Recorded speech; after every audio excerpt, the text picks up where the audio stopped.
Eccoci qui, bentrovati a tutti e bentrovata Stella Goulart, grazie di essere qui oggi, grazie davvero. A te, a voi, no? Immaginiamo ci segui, un incontro molto interessante nel mio parere, mi piace.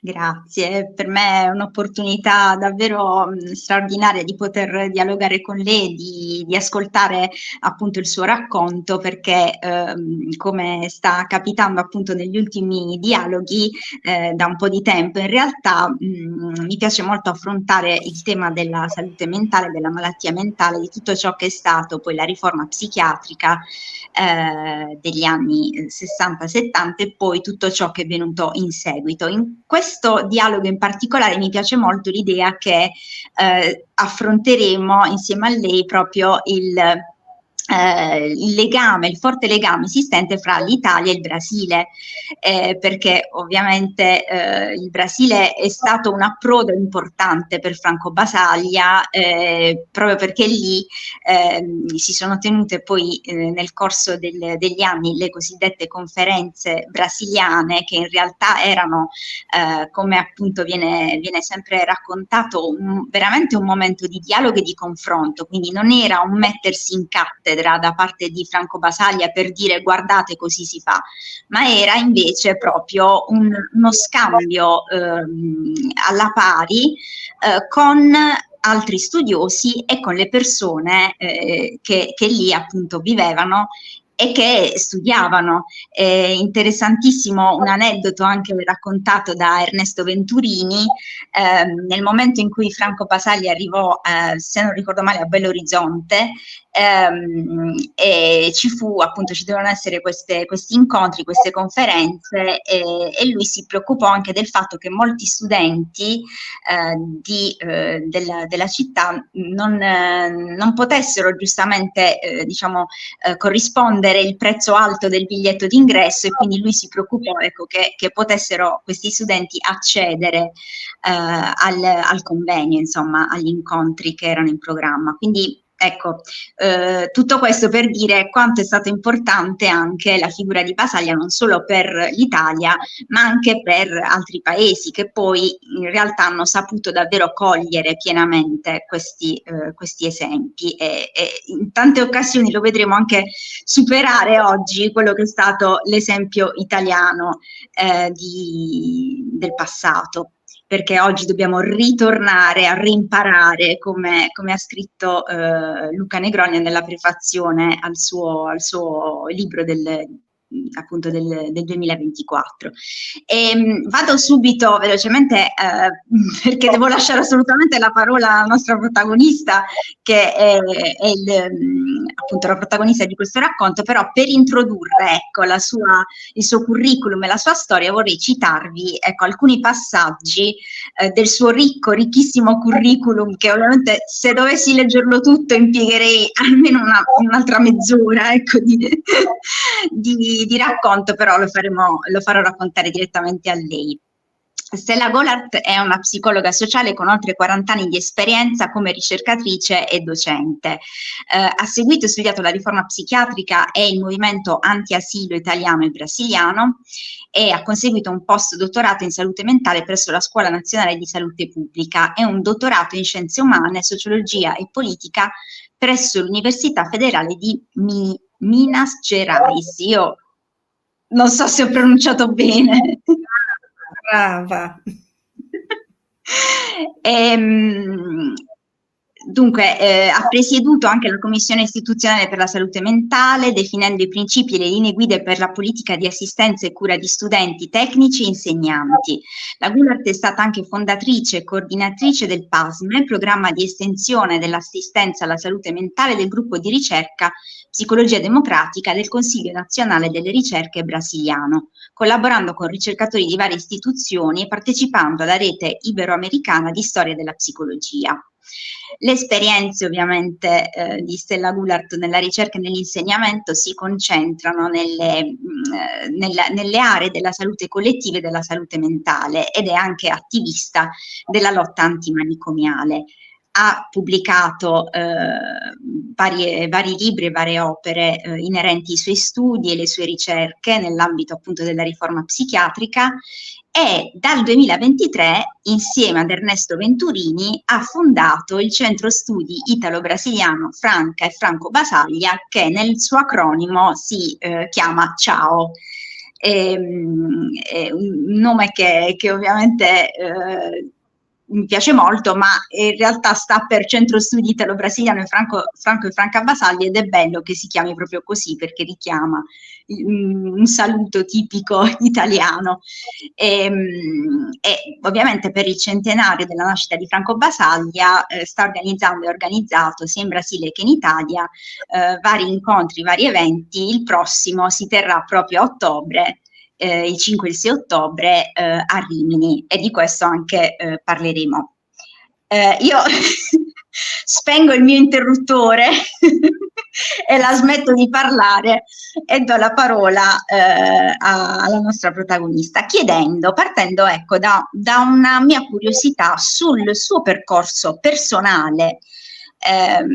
Partirei proprio da questo nel racconto. Come è avvenuto l'avvicinamento allo studio e alla ricerca nel settore della psichiatria e nello studio appunto della riforma psichiatrica di cui è stato protagonista Franco Basaglia? Come è avvenuto personalmente e ovviamente anche dal punto di vista didattico e scientifico il suo avvicinamento a questi temi?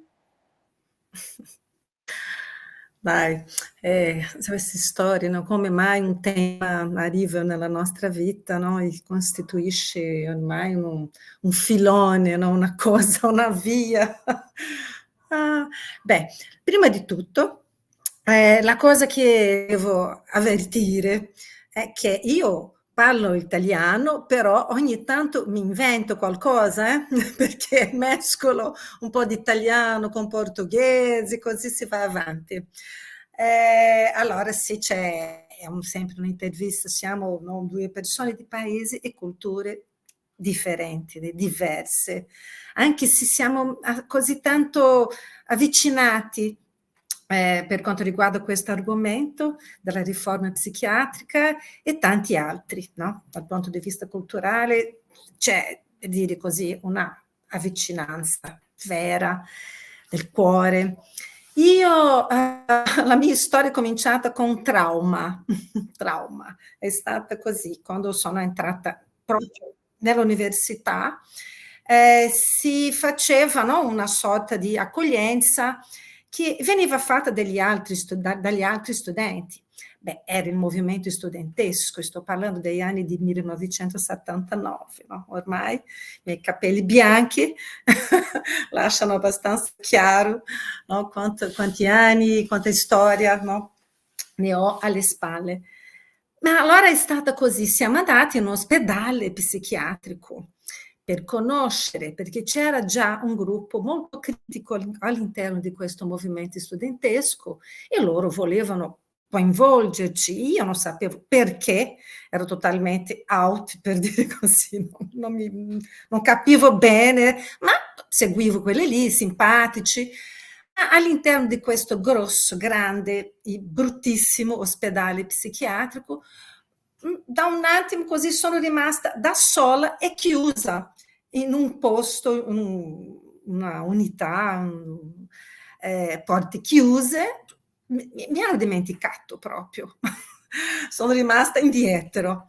Allora, ok, mi è venuto no, avevo 17 anni e mi è venuto un po' così, cosa faccio? Allora sono andata lì a suonare, a chiamare qualcuno perché volevo andare via.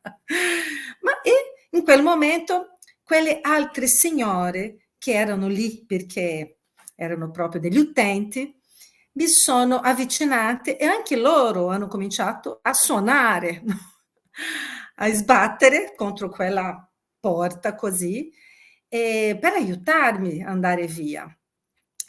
È stata una situazione molto interessante perché io ho capito anche essendo una nuova giovane studentesca, ho capito che io potevo andare via, però loro rimanevano in quel posto orribile.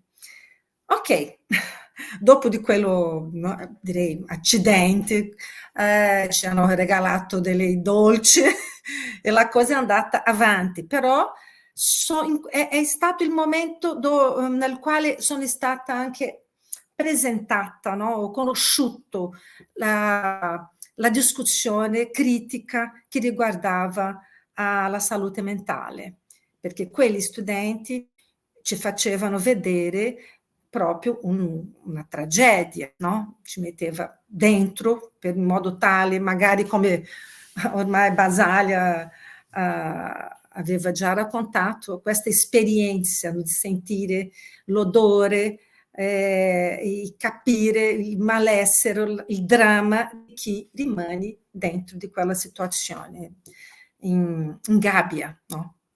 Una situazione orribile di mancanza di diritti civili, di diritti umani. Beh, allora, era giustamente l'anno di 1979, come ho detto, e ho sentito parlare che c'era uno in giro che si chiamava Franco Basaglia e non mi veniva proprio alla comprensione di cosa stava accadendo in quel momento lì.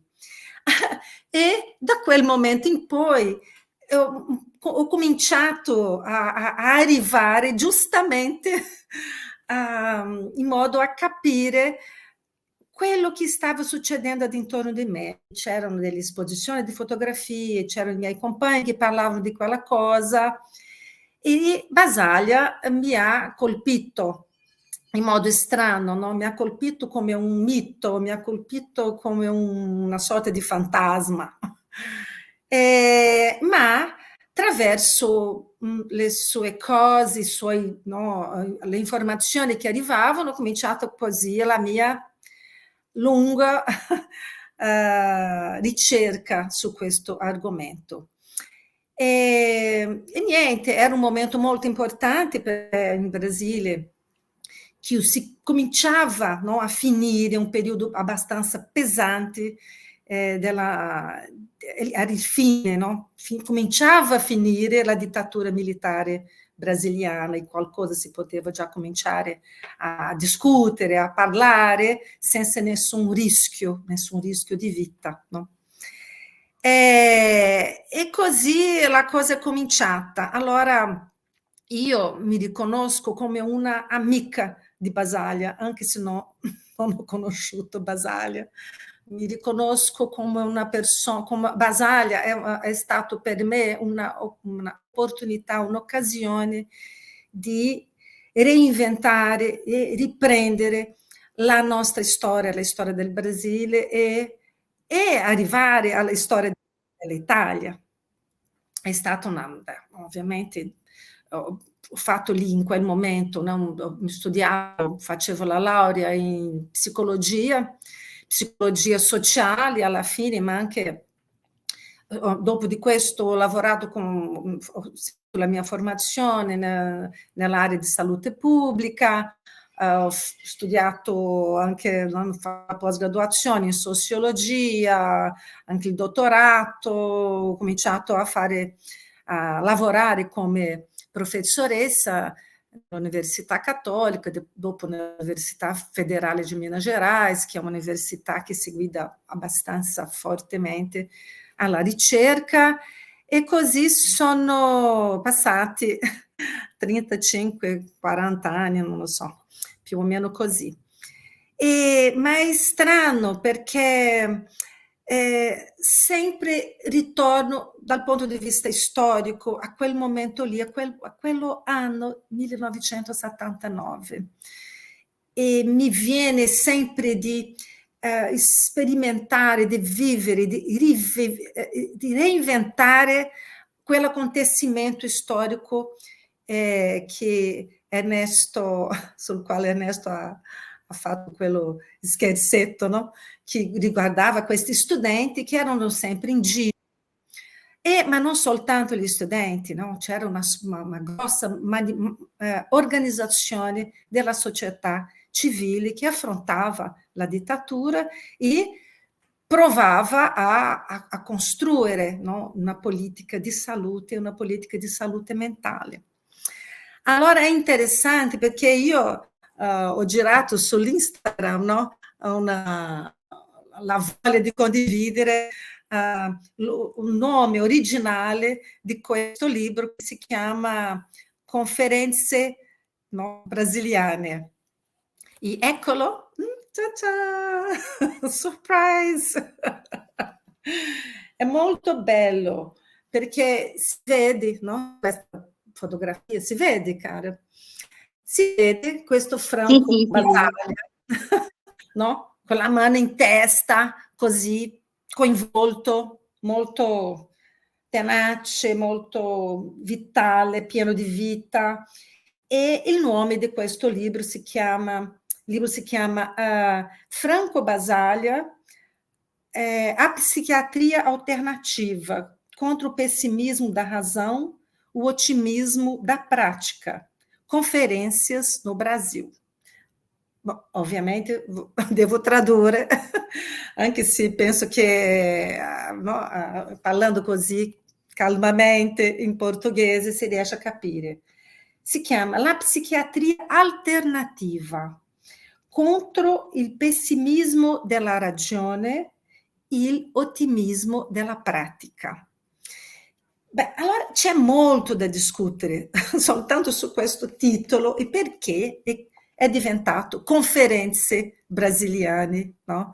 Che è stato, no, girato in tanti paesi, in tanti idiomi diversi, e adesso io e Ernesto Venturini proviamo a ricostruire questa edizione originale per riprendere questo spirito che ormai ci pare abbastanza urgente. È importante riprendere questa dinamica che c'è alle spalle di questo libro, no? E che si impallidisce quando uno pensa a una conferenza, e non è affatto, non è stato così. Voglio leggere per te il modo come gli autori, no? Le persone che hanno, gli editori di questo libro, come hanno fatto loro a parlare di quel momento lì, che è una informazione che non c'è, no? In queste edizioni che sono state fatte e fatte bene, no? In Italia, in tanti altri posti del mondo. Loro dicono così, e è un testo firmato da 3 psichiatri uomini, no? Cis, bianchi, ma dicevano: Basaglia arriva quindi in Brasile in un momento opportuno, arriva in un momento storico nel nostro paese in cui la classe operaia, dopo 15 anni di soffocamento, ricomincia a reclamare i propri diritti. Il diritto di vivere in modo dignitoso, di organizzarsi in sindacati liberi, di lottare contro la brutale concentrazione di reddito nelle mani di una minoranza che appiastisce i loro salari, avvilisce la loro vita e quella delle loro famiglie, promuove la miseria, il degrado, la malattia, la morte. E chi invita? No? Chi sono questi 3 psichiatri, uomini cis bianchi? Partecipano dall'Associazione Mineira di Psiquiatria, lo Istituto di Psiquiatria Sociale della Comune di Diadema di São Paulo, la Società di Psicodrama di São Paulo. Allora si comincia così a avere una certa idea, no? Di cosa c'era alle spalle, né? Di questi che hanno fatto la pubblicazione di questi dibattiti. E è interessante perché il primo dibattito, che è questo del 1979, il primo che è stato pubblicato, Basaglia subito comincia a parlare del 1968 e di tutta quell'anima di quegli anni lì, e parla di tanti altri movimenti che stavano accadendo giustamente in Italia, ma in particolare si riferisce al movimento studentesco e si riferisce anche ai tecnici, ai professionisti, ai lavoratori di salute mentale e la sua voglia di ribellarsi, no? Ma parla anche e subito del movimento femminista, no? E del movimento operaio. E è interessante perché lui parla, direi, sono 3 pagine, e il dibattito che accade subito dopo, che lo stimola, è un dibattito con 18 interventi di quelli che erano lì, non soltanto a sentire, ma erano lì in un spirito di riunione, no? Basaglia, e questa è la struttura di tutte queste chiamate conferenze. Ogni tanto lui chiaramente parla di chi stava ritornando di una riunione, perché lui fa dei giri pazzeschi nei sindacati, nelle associazioni, e gli argomenti che girano in questi dibattiti sono abbastanza interessanti. Allora, suggerisco un modo di leggere queste conferenze brasiliane, tra virgolette, facendo attenzione alle domande, no? A quell'ambiente lì, che sono quelli che fanno delle domande. E come mai Basaglia è arrivato in Brasile, no? In modo a capire che Basaglia è stato invitato da tanti collettivi, è stato accolto di tanti gruppi, soggetti sociali che volevano, che erano dentro di un processo di costruzione, facevano delle manifestazioni e costruivano il fine della dittatura, che è un processo molto interessante. E questi processi di cambiamenti istituzionali e sociali, in modo più generale, ovviamente si parla di politica, mi hanno guidato fin dall'inizio nella mia formazione. Volevo capire come mai le cose cambiano. Come mai? No?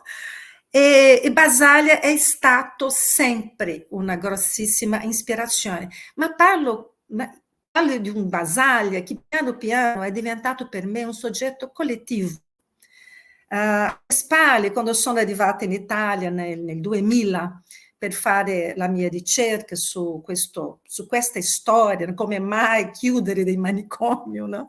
Che è una pazzia che è stata apprezzata da tanti, ma fatta da pochi, no?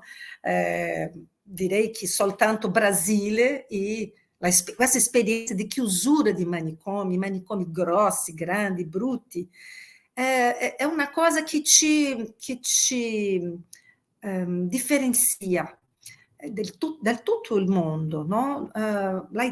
Soltanto l'Italia e il Brasile hanno fatto questa pazzia alla grande, no? E è bello perché Basaglia, nel secondo incontro, sempre parlando di questo libro, e scusi se sto parlando così, senza Va lasciare benissimo. neanche la possibilità di interrompermi, No, perché no, sono va benissimo. molto contenta di parlare di questa cosa. Ma c'era quel Brasile che aveva una fame di sapere, no? Una fame di sapere e di fare, e che conosceva ormai già quello che accadeva in Italia. Perché prima di Basaglia è stato Giovanni Berlinguer, che ha fatto questa connessione meravigliosa, una connessione molto profondamente politica, e ha fatto degli scambi importanti con i gruppi, in speciale con il Partito Comunista brasiliano, no? Allora, anche sì, lasciamo chiaro che Basaglia non è mai stato comunista, invece è stato in conflitto, no, con i comunisti, ma questo Giovanni Berlinguer è stato uno molto importante nella costruzione di questi legami, non soltanto tra Brasile e Italia, ma all'interno dell'Italia, no? Legami molto interessanti e importanti. Ma nel secondo incontro io ho fatto questo appuntamento qua per condividere con voi. Nel secondo incontro sul quale parla questo libro, in speciale questa edizione antica, Basaglia comincia dicendo così: vorrei dirvi che siamo qui perché vogliamo provare a trovare insieme i punti di convergenza tra le nostre azioni pratiche e sociali. E più avanti lui continua: come hanno detto le persone che mi precederano, tutte queste riunioni hanno come obiettivo organizzare qualcosa che va al di là delle chiacchiere, qualcosa che sia come cimento tra quelle persone che abbiano voglia di lavorare in modo diverso. E un po' più avanti lui dice: io rientro in Italia dopo girare nel mondo e porto delle notizie, buone o cattive che siano, però notizie reali che sono vincolate al posto da dove vengono, ossia che sappiamo che ci siano tante persone in giro a provare a costruire rapporti di liberazione. Oggi mi trovavo in un centro di salute mentale, dice lui, e abbiamo parlato di tante cose concrete e reali. Il mio carisma è stato molto contestato. Io ho imparato tanto sulla realtà brasiliana e più che altro su cosa fanno i professionisti della salute mentale nella regione di São Paulo. Per dire, tante riunioni, ok? In una metodologia di lavoro. Perché Basaglia girava? Girava perché voleva capire, girava perché voleva andare al di là, no, della esperienza italiana e promuovere degli scambi, perché era già dentro della rete di alternative alla psichiatria che coinvolgeva tante persone che ormai sono chiamate di antipsichiatri, no? Ma facevano una discussione molto approfondita sulla psichiatria radicale, nel senso delle radici, no? Di una psichiatria che si attacca alla realtà e che promuove vita. E non soltanto la psichiatria, perché quando Basaglia parla di questi professionisti della salute mentale, sta parlando non soltanto di psichiatri, sta parlando di psicologi, sta parlando di assistenti sociali, sta parlando di terapisti occupazionali, sta parlando di artisti, sta parlando di operatori di salute mentale. E questo giro transdisciplinare, io penso che sia il cuore di questo processo di cambiamento. È nel cuore proprio questa voglia di affrontare la istituzionalità ormai, che non ci serve a un bel niente, affrontare questa gerarchia del pensiero medico e medicalizzante. C'è molto da discutere, volevo fare questa introduzione per un po' capirci, non so se sono riuscita. Cosa pensi, Laura?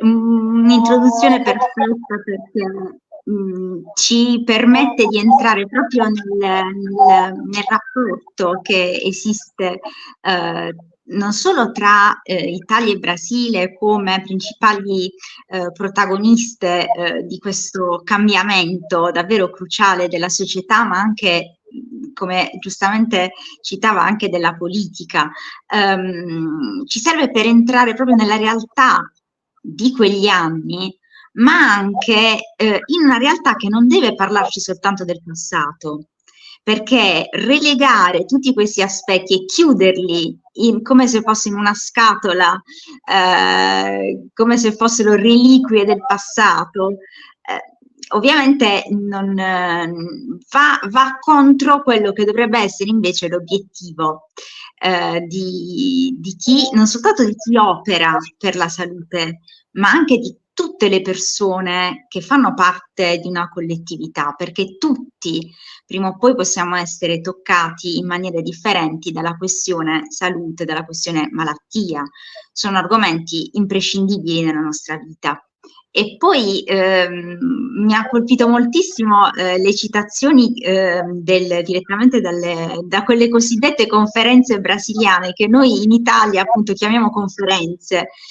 E mi ha colpito invece moltissimo il titolo adottato in portoghese, perché rende appunto l'idea di quello che era poi l'intento di Basaglia e di tutte le persone che hanno abbracciato questo cambiamento, perché proprio voler trovare nella pratica l'espressione anche di una libertà di mettere all'interno dei servizi e al servizio della persona una lettura positiva, una lettura di cura, ma anche di rispetto verso i diritti umani di tutte le persone. Quindi è un racconto che mi colpisce moltissimo, e come mi colpisce anche ovviamente il coinvolgimento suo personale in questo ambito di ricerca, che non è stato soltanto una professione, è un ambito di insegnamento, ma è proprio qualcosa che rientra nella sua personale esperienza. Questo è un elemento che riscontro spesso. Chi si avvicina al tema della psichiatria, al tema della riforma, al tema della psicologia, e quindi a tutto ciò che riguarda la salute e la malattia, quindi in generale tutti i disturbi anche mentali, psichiatrici, si incuriosisce verso questi temi, sia per le persone che poi si sono fatte portatrici del cambiamento, e quindi come in questo caso anche della deistituzionalizzazione di qualcosa che vada al di là delle gerarchie, come giustamente diceva prima, ma è una vicinanza che io noto è anche proprio nel vissuto personale. Quindi è come se la ricerca e lo studio in questi ambiti non potesse prescindere poi dalla passione personale, da un avvicinamento, da una sensibilità anche particolare, forse anche un'empatia particolare verso gli altri, e quindi forse una capacità anche di leggere in maniera più personale, in maniera più profonda anche il malessere degli altri, in qualche modo anche analizzando un po' i propri limiti, le proprie difficoltà. Quindi questo mi ha colpito moltissimo, come tutto il racconto. Una cosa che a questo punto mi sembra potrebbe esserci d'aiuto per comprendere ancora meglio.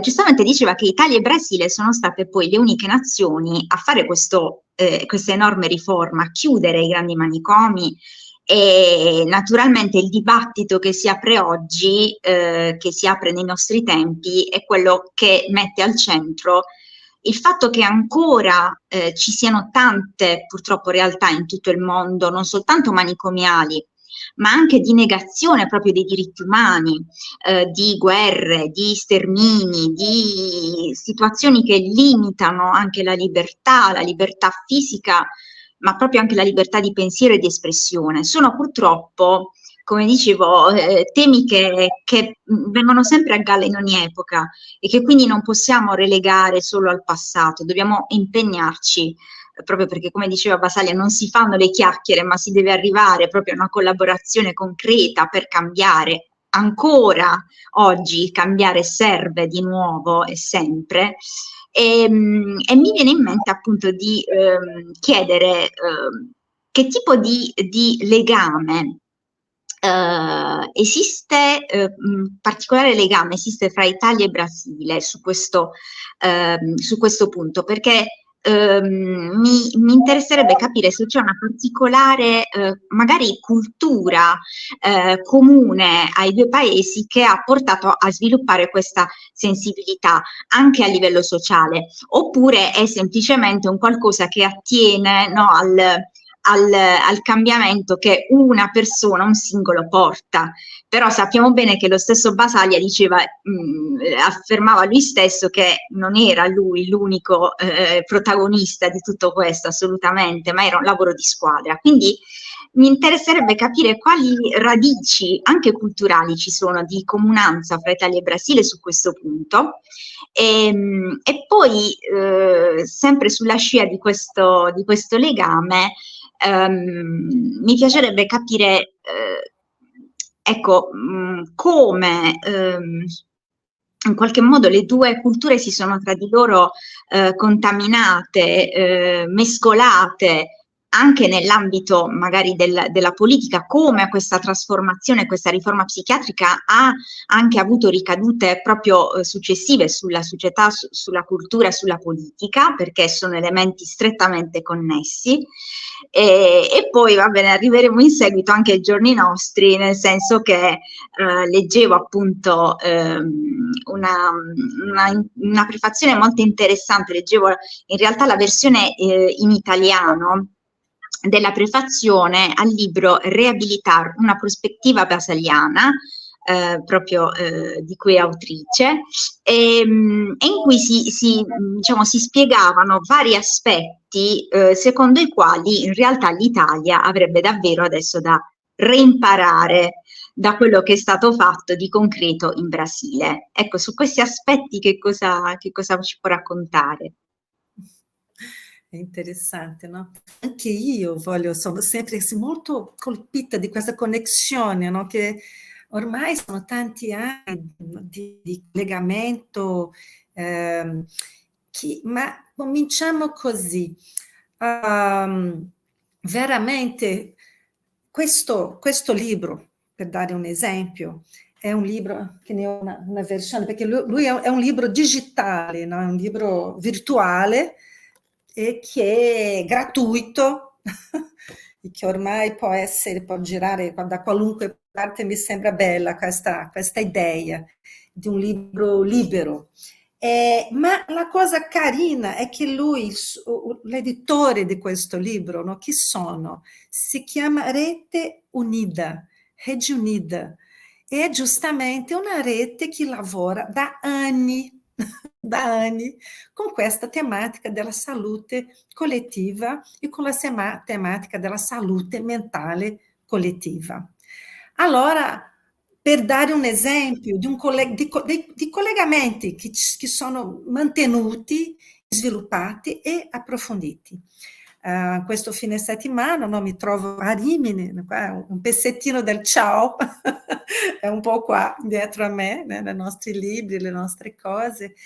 E questo fine settimana partecipo di un convegno qui a Rimini, come, no, osservatrice, che lavora giustamente su questi argomenti che riguardano a microaria, questa esperienza molto interessante che è stata sviluppata a Trieste, che provano a fare anche da questa parte, e loro chiamano i brasiliani, e non soltanto i brasiliani, per il dibattito su questa esperienza, con l'aspettativa che qualcosa del lavoro che da noi si chiama un lavoro di base, primario, territoriale, dove la salute mentale e la salute collettiva si prova, no, a incontrare l'occasione di dialogo nella costruzione di risposte oggettive per ogni situazione di disagio, di sofferenza.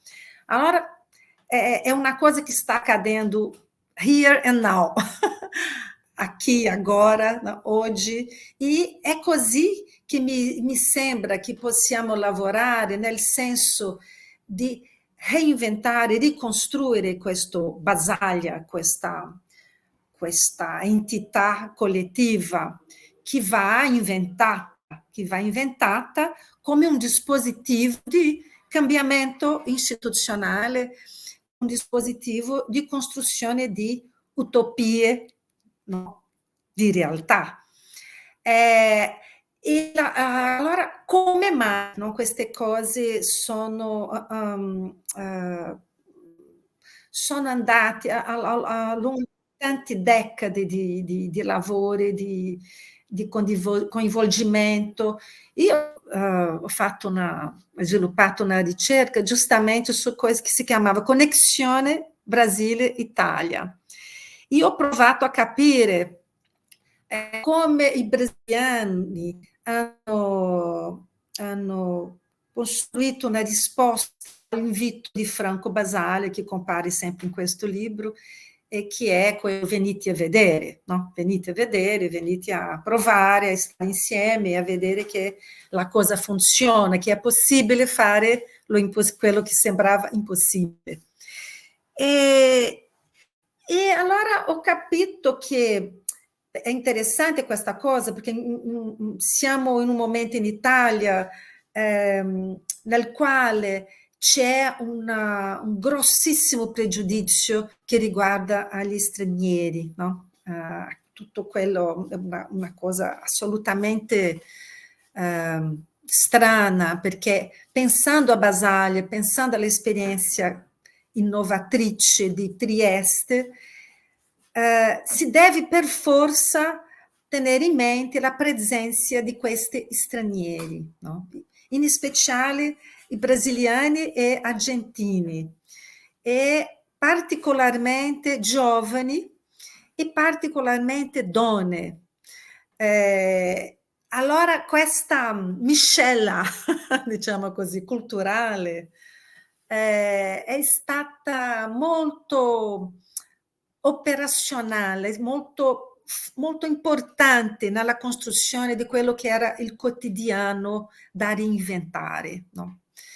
Che è una sfida permanente per tutti noi. Allora, questa dinamica sulla quale Basaglia parlano, che va in giro nel mondo per capire le cose, e rientrare in Trieste, a Trieste o dove, qualunque posto, e questo girare, questo scambio di informazione è più che mai importante per la rinnovazione e per la vitalità del pensiero.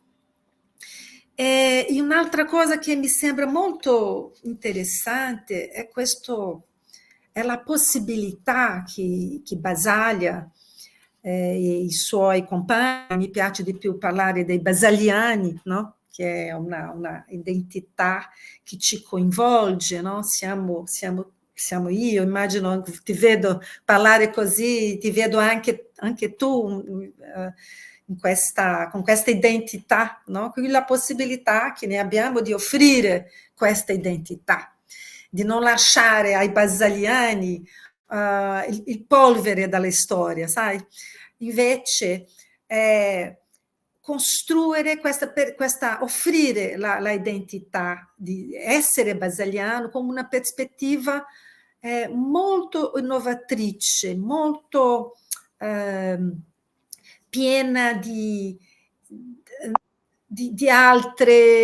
utopia, di un domani, di una possibilità di creare nuovi collegamenti umani, di creare pace, di creare nuovi diritti, di ricavare quelli che vanno via, no? Che stiamo perfino, che ci scappano. Allora in particolare questi brasiliani veramente hanno fatto questo, anche dopo la scomparsa di Basaglia, e hanno fatto questo perché Basaglia mai è stato solo, mai, no? Questo collegamento, per dire minimo, con il suo i suoi compagni e con le donne, in speciale Franca Basaglia, la capacità di produrre insieme, la capacità di costruire una sintonia con quello che sta accadendo nel suo tempo, no? E pensiamoci a questo momento in Italia, dove sono quelle forze collettive che ci possono muovere in una direzione di costruzione attiva della democrazia, né? È una cosa che veramente mi domando, è una questione che mi sembra molto importante per portare avanti questa dinamica che io chiamo di azione collettiva, movimenti sociali, possiamo fare riferimenti a altri concetti, però non è il caso, né, di prendere questa via, e sì di pensare che anche nelle piccole esperienze dei gruppi appartamenti, delle cooperative, della costruzione dei centri di salute mentale, dei centri diurni, tutta la dinamica che l'Italia ha saputo fare e offrire come riferimento, sempre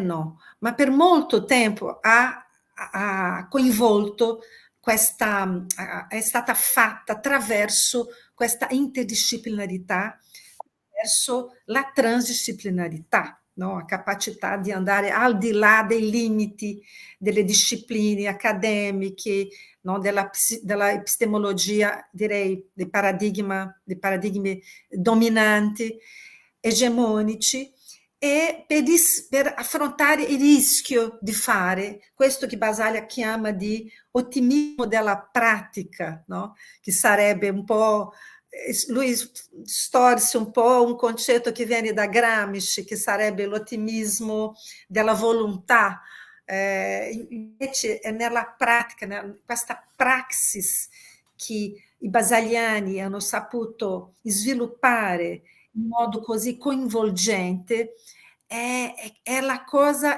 penso che sia lì che abita il segreto della riforma e della nostra capacità di costruire insieme questo che possiamo chiamare di salute mentale collettiva. Però c'è un rischio che è sempre quello della istituzionalizzazione, che ormai si vede chiaramente, no?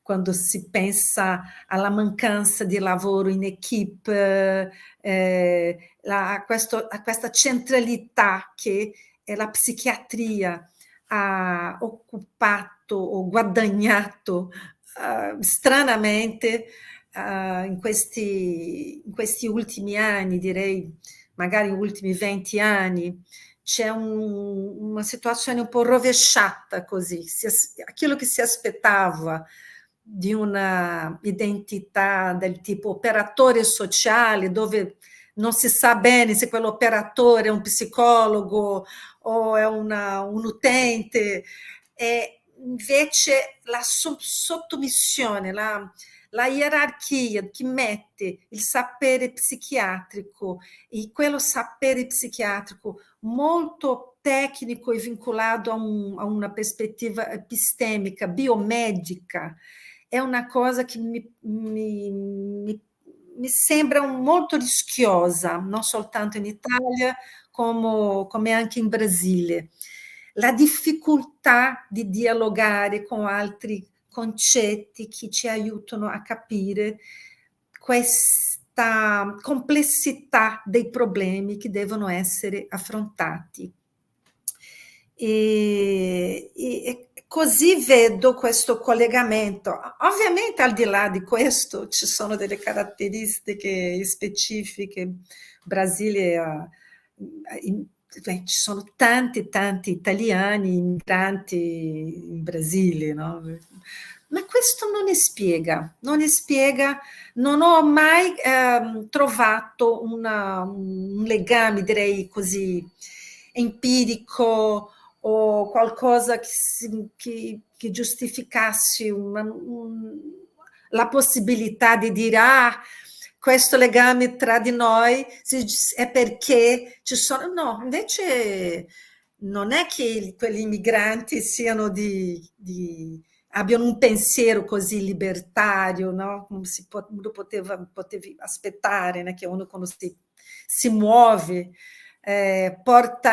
sviluppa una sorta di sensibilità che porta una simpatia al pensiero di sinistra o al pensiero che riguarda la democrazia, invece no.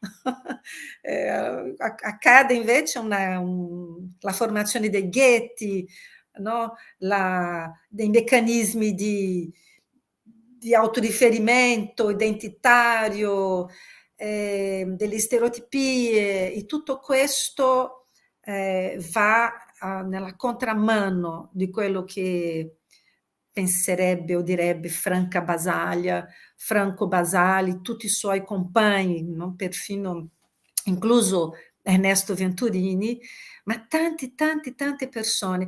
Ultimamente mi viene anche sono molto curiosa per quanto riguarda la partecipazione delle donne, perché mi sembra che la riforma psichiatrica italiana sia troppo maschile. Quando vedo i convegni, quando vedo chi parla, da dove parla, e qui c'è una differenza che io penso che sia importante nel confronto con il Brasile. Nel Brasile vedo una riforma psichiatrica più plurale, no? Direi così, meno attaccata a questi stereotipi, a questi poteri, più che stereotipi, no? A questi poteri maschile e psichiatrici, medico, per dire così più genericamente. Questo spiega, per esempio, la fortissima partecipazione dei psicologi in Brasile. Parliamo di una psicologia sociale critica che c'è alle spalle Paulo Freire, che c'è alle spalle tutto un pensiero sulla cultura popolare, sulle metodologie partecipative, ma anche i nostri fratelli argentini, che hanno sviluppato tutta una psicanalisi, tutto un pensiero che riguarda una psicosociologia molto particolare e molto ricca di spunti che magari su quali possiamo parlare a lungo, sai? Allora, lì c'è anche questa mescola. Allora questi brasiliani, questi argentini, ma non soltanto, che compaiono in quelle esperienze innovative fino a quando è stato possibile, fino a quando non è stato questo pregiudizio irrazionale contro quelli che sono degli stranieri. Fino a quel momento lì, penso agli anni 90, 2000 al massimo, perché da 2000 in poi questa partecipazione così vitale è molto calata, e la tendenza è sempre stata ovviamente alla costruzione istituzionale. Tante belle cose sono state fatte, e li riconosco, per esempio, perfino a Bologna, no? In questo libro parlo di Bologna, parlo di Brasile, parlo di altre realtà, perché non possiamo sempre girare ad intorno a Trieste, non si può, dobbiamo anche allargare e riconoscere la spinta, la voglia di fare e le cose belle che vengono fatte da tante altre persone che non si vedono dentro, non trovano posto in questa storia raccontata in modo molto mitizzato, molto per pensare al nostro Luca Negronio, no? Così monumentale, grandi cose che hanno, sai, abbiamo bisogno di un po' avvicinarci tutti noi di questa storia, in modo tale che la gioventù, gli stranieri e più che anche degli utenti non possono entrare dentro per costruire, perché quello lì è fondamentale, no? È stato un insegnamento che viene non soltanto dal Brasile, ma dall'Italia, viene da tutti quelli che lavorano con la democrazia. È l'utente che è quello che c'è alle spalle, un'esperienza di sofferenza psichica, mentale, esistenziale, direi, è che lo specialista è quello che deve essere, è quella, no? Che deve essere ascoltato, avvicinato, deve essere dentro della costruzione che deve avvenire, no? Perché ormai se non facciamo niente siamo in difficoltà, no? Non è vero?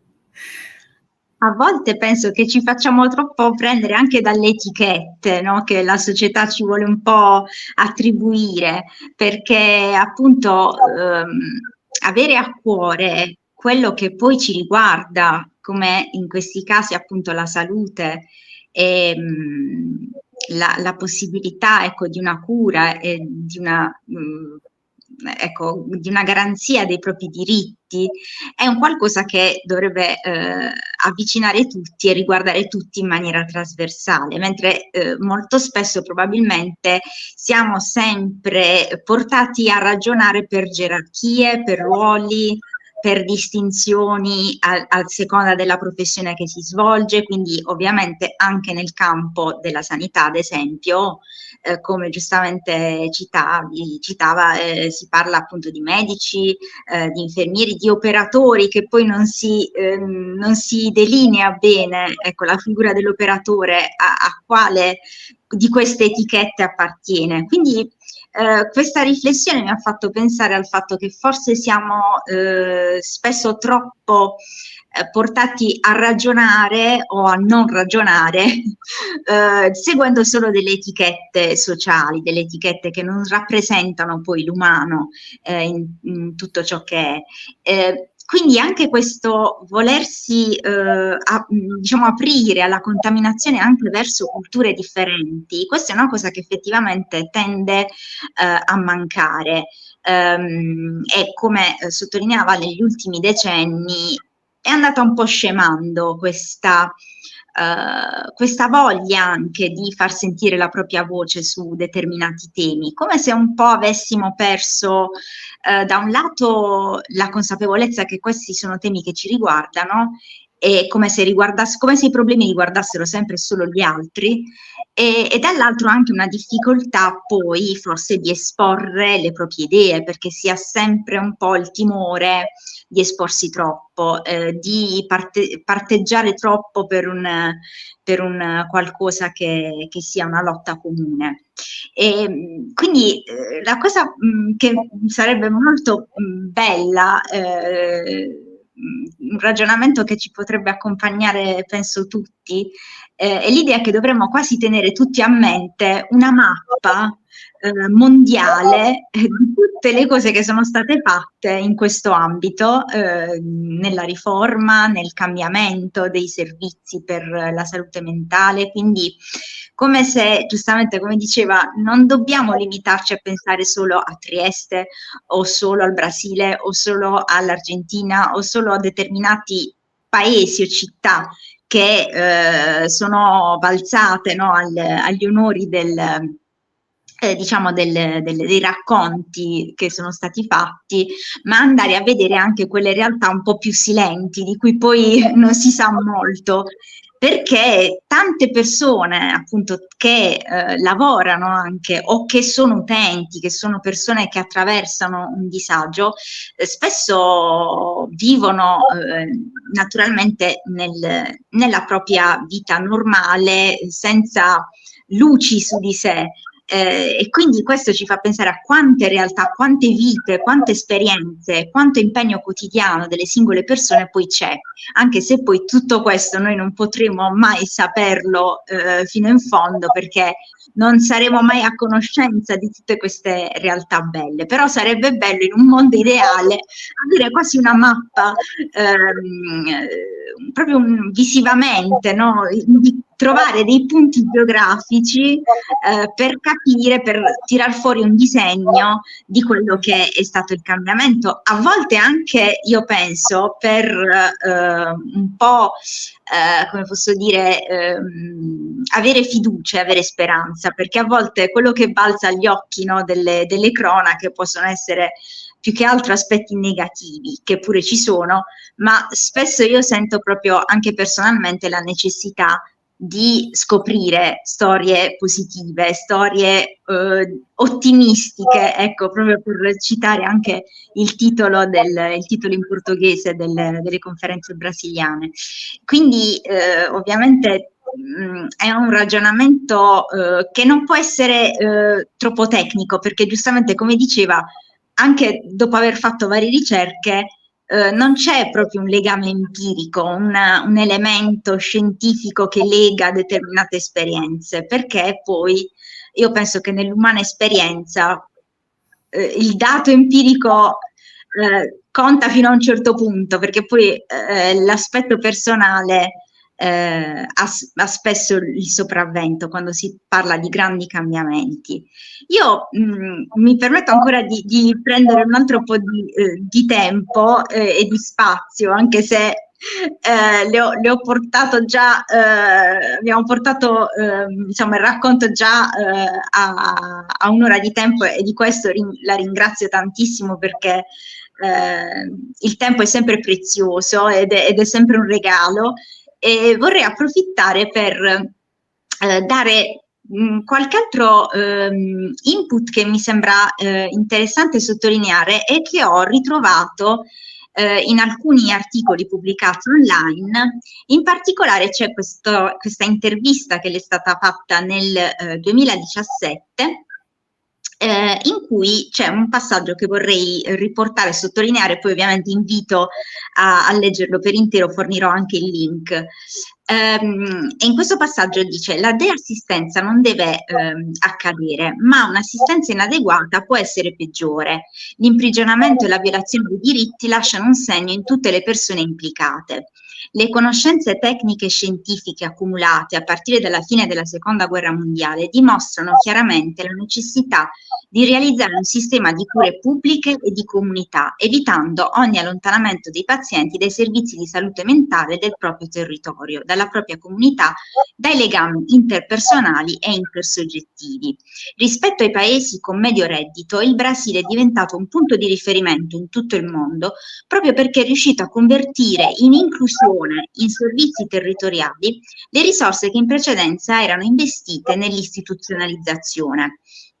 E quindi quello che appunto possiamo portare, sicuramente trarre da dall'esperienza brasiliana, è proprio il concretizzare poi e il porre anche le risorse necessarie, le risorse proprio pratiche, dal canale dell'istituzionalizzazione a quello dei servizi al territorio e alla persona. Ci sarebbe molto altro da citare, ma mi piace molto anche appunto riprendere, giusto per riprendere appunto il discorso che faceva prima, la prefazione che citavo in precedenza,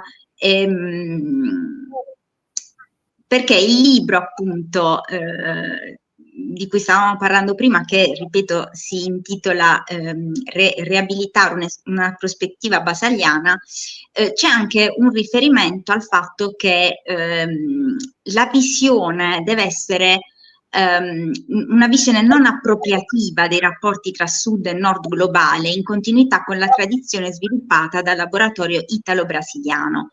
Un dispositivo quindi di cooperazione con le università, con i servizi sanitari e appunto una collaborazione che, nonostante la cornice formale della cooperazione internazionale, solitamente prevede che le iniziative vengano realizzate a supporto del paese beneficiario e si è contraddistinto invece per un forte spirito di reciprocità, in continuità con il fermento intellettuale e politico che ha sostanziato le esperienze di riforma sanitaria nei due contesti, italiano e brasiliano. E poi ovviamente tutto questo si intreccia con gli aspetti politici, che pure sono importanti anche per contestualizzare. Si conclude questo bellissimo testo con alcune indicazioni, ecco, che mi sono molto piaciute. E il testo recita così: per certi versi in Brasile è più evidente che le uniche istituzioni progressiste sono istituzioni della contraddizione, capaci di tornare a Basaglia in modo non celebrativo ma sistematico, perché appunto in Italia, no, c'è magari la mitizzazione, ecco, del singolo, ma può accadere appunto che poi manchi nel concreto l'aspetto proprio dell'applicazione di quel pensiero. E questa capacità appunto di vedere fino in fondo e fin da subito la contraddizione deriva forse dal fatto che quando Franco Basaglia incontra il Brasile parla da un passato presente nel quale i segni del cambiamento oggi compiuto erano già visibili da una fase già post-manicomiale, potremmo dire, di cui Basaglia rintraccia le radici nei riformismi del secondo dopoguerra, guardando all'Europa e all'Italia, ma anche agli Stati Uniti. Questo gli consente, per esempio, di evidenziare le due opposte anime politiche che anche in Italia vedremo all'opera nella chiusura dei grandi istituti pubblici di internamento. L'anima reganiana dei tagli alla spesa pubblica e dell'abbandono dei malati è quella dei diritti di cittadinanza e delle offerte di un'alternativa di cura, che qualifica la nuova legge italiana e che per Basaglia è la sola che potrebbe portare davvero al superamento dei manicomi come appunto meccanismi dell'istituzione. È molto bello approfondire questi argomenti, perché poi si scopre un mondo, non si finirà mai di scoprire tutto ciò che si può leggere, che si può comprendere. Io appunto approfittando di questi altri minuti volevo chiedere se ci sono da parte sua ulteriori indicazioni proprio su questi aspetti che abbiamo raccontato finora. E poi mi piacerebbe molto, visto che era anche nel titolo proprio, quindi nel manifesto programmatico di questo dialogo, parlare anche giustamente del centro studi italo-brasiliano Basaglia, Franco e Franca Basaglia, mi piacerebbe capire anche come è nato, insomma, e perché è nato questo centro e quali sono poi effettivamente le prospettive per ciò che si farà. Tra l'altro questo è un progetto nato proprio nel 2023, quindi è giovanissimo, ed è da apprezzare il fatto che anche quando si termina un'esperienza professionale poi resti l'eco anche dopo, no? Dopo tutti questi anni di lavoro. E un altro elemento che mi ha molto colpito è che è stato realizzato proprio dal centro studi italo-brasiliano il corto La Cotica Croccante, l'incontro del fiume e del mare arriverà, che è stato appunto presentato al Cinema Galleggiante il 26 agosto scorso e che documenta quella grande manifestazione che si svolge in Brasile ogni 18 maggio e che festeggia la giornata nazionale della lotta antimanicomiale. Ecco, questo proprio è vero che ho posto al centro tante cose insieme, però mi piacerebbe su questo, ecco, avere qualche altra indicazione di racconto. Sì, sì, no, questo è bello, mi fa piacere vedere che tu hai proprio, ci segue, che bello! Questo centro di studio veramente è una voglia di, al di là, siamo andati in pensione, no? Non abbiamo più questi impegni che ci limitano, nel senso di tante cose da fare, rapporti, obblighi, orari, tempi, no? Allora questa libertà, no? che arriva dopo questo privilegio di andare in pensione, no? Che è un diritto che ormai tanti non riescono a trovare. Questa idea di organizzare i nostri libri, organizzare i nostri pensieri e promuovere i collegamenti tra quelle preziose persone che a lungo della nostra vita abbiamo conosciuto, l'idea di mescolare queste cose, cominciare a lavorare più nell'ambito dell'attivismo, ma in modo sistematico, no? A provare a condividere pensieri e pratiche che possano costruire questa dinamica di trasformazione della realtà, questa dinamica che ci porta a pensare veramente nei meccanismi da affrontare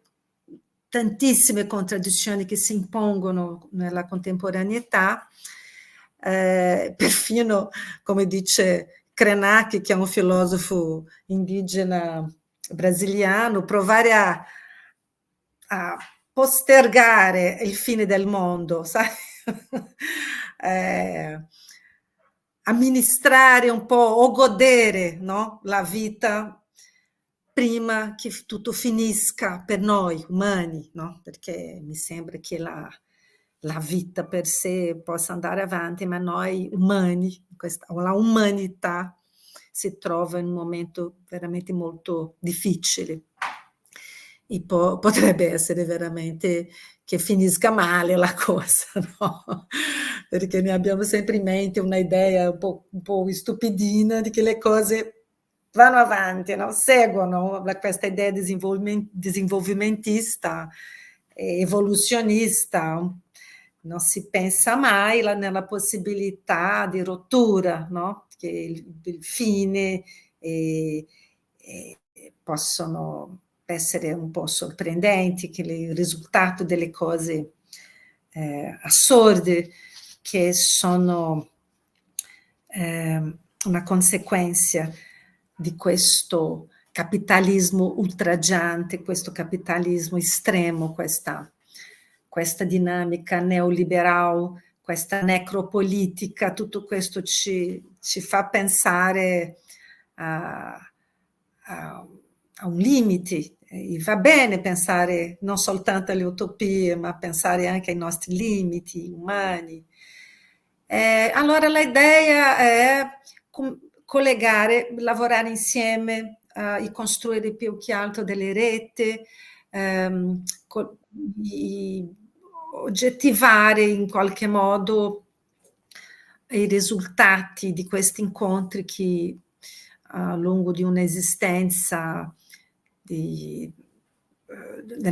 nostra vita sono stati un privilegio, no? Allora è questo, siamo un po', l'idea del ciao è che siamo a questo punto molto interessati e disponibili a esserci un po' a disposizione delle cose belle, delle cose che ci portano, no? Una spinta di costruzione, una spinta verso la bellezza della vita, no? Nel senso elitario, però una bellezza di stare insieme e affrontare dei problemi e costruire insieme delle possibilità. Ma allora il ciao è un dispositivo molto, molto semplice, ma che ci aiuta a costruire questo posizionamento, no? Stare un po' up to date, metterci dentro del gioco, no? Di costruzione della nostra presenza nel mondo, di una sorta di attenzione che riguarda la cultura, che riguarda la conoscenza, che riguarda la storia, e vediamo cosa facciamo. È una cosa che per noi è molto ancora aperta. Se tu mi chiedi cosa faremo nel prossimo anno, per esempio, ne abbiamo in mente tante belle cose. Per esempio, sono tanti anni già di scomparsa di Franca. Il prossimo anno viene fuori un libro che Ernesto ha coordinato, un libro sulla Franca Basaglia. Anche io ho partecipato di questo libro con un compagno Desvia, che è della Spagna, un altro compagno brasiliano che è Paolo Amaranti, che è una persona molto importante un editore molto importante, un professore, anche un ricercatore molto importante in Brasile. Allora, l'idea di pensare Franca, di pensare le donne, è una cosa che ci piacerebbe tantissimo per il prossimo anno. E questa cosa di questo libro che è stato, no? Conferenze brasiliane, riportare i brasiliani, le conferenze complete, perché questa edizione che ti ho fatto vedere, non c'è specificamente due dibattiti che ci interessano in modo molto specifico, che sono accaduti a Belo Horizonte, la nostra città dove ci siamo. Il Ciao si trova nel Belo Horizonte. Allora ci sono queste voglie di pubblicare, di scrivere e di aprire queste discussioni. Questo anno veramente è stato bello far girare tra i brasiliani l'informazione che dai, 100 anni di Basaglia, perché è come 100 anni di Berlinguer, che ormai è... Questa cosa ho capito, ti direi chiaramente oggi, ma come mai non ci siamo accorti che sono 100 anni di uno così importante come Giovanni Berlinguer, no? È una cosa che sono tanti argomenti, tanti problemi, tante tematiche, tante cose, che queste che sono i veri persone che hanno fatto di veri miracoli, nel senso così concreto e materiale del termo, ci scappano e devono essere rivisitate, lette. Un ragionamento, non so con quali parole posso esprimermi, questa necessità di mantenerli presenti, attuali, perché non è che il conoscimento sia qualcosa che vada così tanto in fretta, sai? Ogni tanto siamo sempre lì negli anni 60, 70, c'è molto da imparare in quel progetto di società che è stato sinalizzato in quel momento lì, quel progetto di modernità, no? Ormai siamo nella post-modernità, però invece no. Il tempo, questo gioco del passato, del presente, è un gioco che deve essere fatto in modo più cauteloso, un po' più attento, in modo a non produrre le nostre rovine, no? Mentre siamo qua vivi, non è il caso di lasciare andare questi riferimenti così importanti.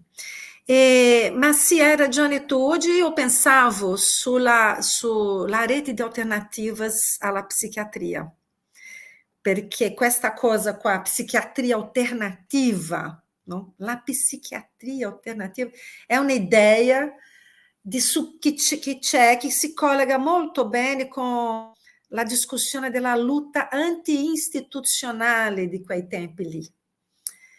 E che è una cosa che è importante, che va pensata, che va ripresa anche come argomento. Allora, questa dinamica, no? Anche io ho avuto questa necessità di ricordare come è andata quella cosa lì. Non so dove ho scritto questo, da alcuna parte, che il primo ressò che ha cominciato in Belgica, dopo il secondo, a 1975, dopo è andato a Parigi, dopo è andato in Messico, dopo gli Stati Uniti, dopo un'altra volta in Messico e dopo in Brasile. Guarda, chi ha partecipato di quella... Mi viene, sai, proprio la curiosità, chi ha partecipato di quella cosa? In una epoca dove non c'era rete sociale, dove muoversi non era così semplice, no? Costava un sacco, no? Chi ha finanziato tutto questo? Chi ha promosso? Che piccola rivoluzione è stata questa che ha messo in gioco tante persone con tanti pensieri magnifici, tante pratiche magnifiche. Alcuni anni fa abbiamo, io, Ernesto e questo nostro amico Paolo Amarante, abbiamo partecipato ad una cosa che può darsi che sia interessante come riferimento, che è questo bello libro che si chiama Basaglia's International Legacy, From Asylum to Community, che è un libro che risulta di un seminario che abbiamo fatto. Siamo stati invitati da Tom Burns e John Foote.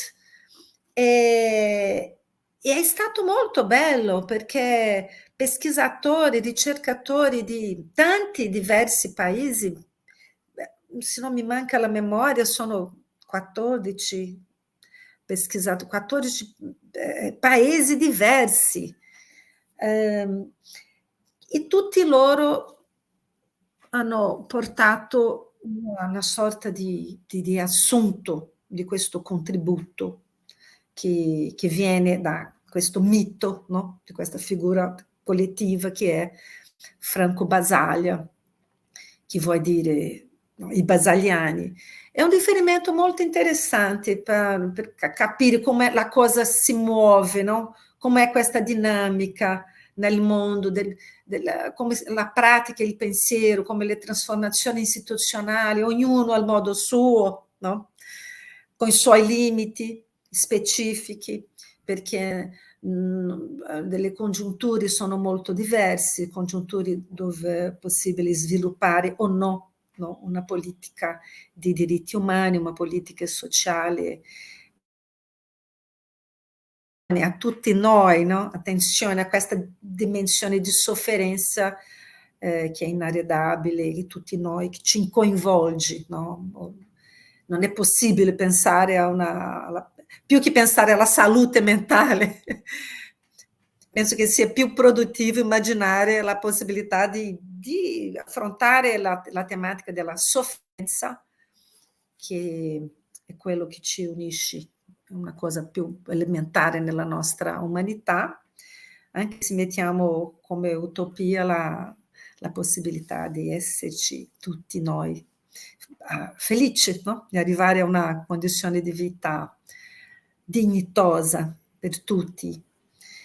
Però è un riferimento anche che mi sembra abbastanza interessante in questo viaggio, no?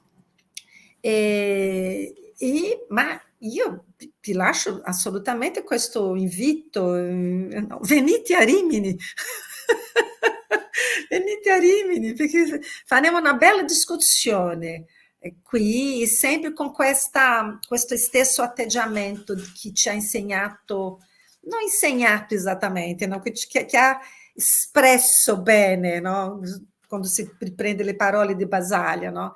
Questa cosa di stare insieme non soltanto per scambiare delle idee, dei pensieri, ma anche per pensare a cosa fare ognuno politicamente, no? Quali sono i nostri risorse, come possiamo fare per affrontare il momento presente di costruire il futuro. Non so se ti ho risposto bene, perché ormai non lo so, mi viene tante cose, sono tante cose che mi vengono in mente, ma no, dimmi tu.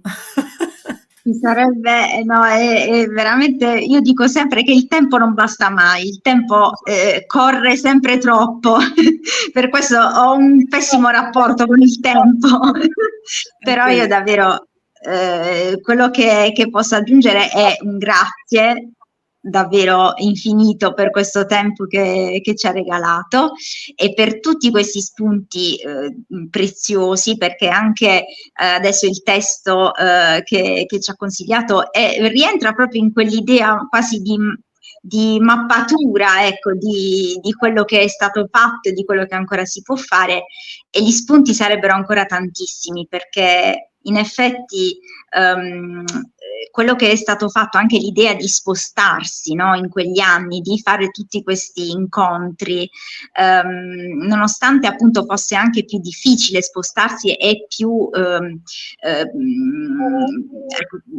proprio più impegnativo anche economicamente, in realtà poi ha scaturito degli incontri che sono stati fondamentali. Forse oggi abbiamo talmente tante possibilità di sapere, di conoscere, di viaggiare, di leggere, che poi alla fine va a finire che non utilizziamo tutte queste possibilità che abbiamo. E invece è importante sapere, soprattutto è importante non limitarsi a ricordare queste persone solo nei centenari, perché purtroppo il rischio è anche quello, no? Di ricordarsi soltanto nelle grandi ricorrenze, e invece così non deve essere, perché effettivamente, come diceva poco fa, negli anni 60 e 70 c'era proprio un progetto di cambiamento che sarebbe potuto essere epocale e che invece per certi versi in molte situazioni è stato arrestato bruscamente. Quindi possiamo cercare di fare tesoro anche di questo, di quello che è andato storto, e riappropriarci anche dell'idea che non possiamo soltanto parlare di salute, ma dobbiamo anche fare i conti con la sofferenza, come giustamente sottolineava prima. Io ancora ringrazio infinitamente per questo tempo prezioso che ci ha regalato, è stato davvero bello per me poter avere la sua testimonianza su questi temi, e io veramente starei ancora qui ad ascoltarla, perché è bello potersi confrontare, è bello poter usare questi strumenti, ma è anche bello poi incontrarsi, quindi ecco, l'invito che giustamente sottolineo anch'io è quello di Rimini, visto che in questo periodo è qui in Italia a Rimini per questo incontro organizzato dal Centro Studi Italo-Brasiliano, che si intitola Utopie della realtà e che si terrà appunto il 5 e 6 ottobre a Rimini. L'appuntamento è di vederci lì, di poterci incontrare e poter finalmente anche dialogare personalmente, stringerci la mano e poter così incontrare anche le altre persone che hanno a cuore questi argomenti, e poterci davvero conoscere, perché poi la dimensione personale ovviamente su questi temi è fondamentale. Grazie. Grazie a te, è stato un momento, un'occasione molto piacevole, molto piacevole. Allora ci Anche per rivediamo. me. A presto, a prestissimo qui a Rimini, vediamo cosa facciamo insieme. Bello, sì. Grazie ancora, grazie alle persone che ci hanno ascoltato e a presto. Grazie, un abbraccio e buona serata a tutti. Grazie a Stella Gulat, grazie.